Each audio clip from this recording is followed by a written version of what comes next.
மையம் புதுச்சேரியிலிருந்து தெற்கு தென்கிழக்கில் 810 கிலோமீட்டர் தொலைவிலும் சென்னைக்கு தெற்கு தென்கிழக்கில் 900 கிலோமீட்டர் தொலைவிலும் மையம் கொண்டிருப்பதாக வானிலை ஆய்வு மையம் தகவல்.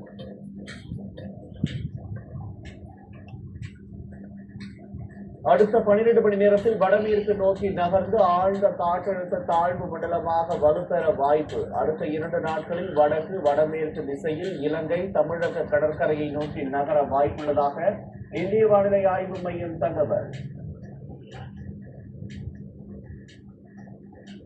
வங்கக்கடலில் நிலை கொண்டுள்ள காற்றழுத்த தாழ்வு மண்டலம் இன்று ஆழ்ந்த காற்றழுத்த தாழ்வு மண்டலமாக வலுவடையும். தஞ்சை, திருவாரூர், நாகை, மயிலாடுதுறை உள்ளிட்ட டெல்டா மாவட்டங்களில் இன்று கனமுதல் மிக கனமழை எச்சரிக்கை.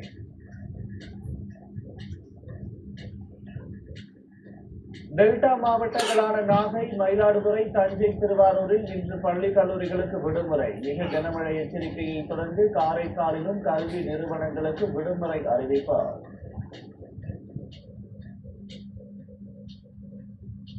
இன்று நடைபெறுவதாக இருந்த திருச்சி பாரதிதாசன் பல்கலைக்கழக தேர்வுகள் ஒத்திவைப்பு. தேர்வு தேதி பின்னர் அறிவிக்கப்படும் என்று பாரதிதாசன் பல்கலைக்கழக நிர்வாகம் அறிவிப்பு.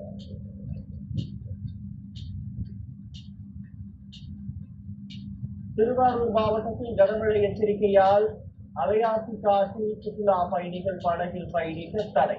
ஆறுகளில் தண்ணீர் அதிகமாக வர வாய்ப்புள்ளதால் மறு அறிவிப்பு வரும் வரை செல்ல வேண்டாம் என அறிவுறுத்தார். ராமநாதபுரம் புதுக்கோட்டை மாவட்ட மீனவர்கள் கடலுக்கு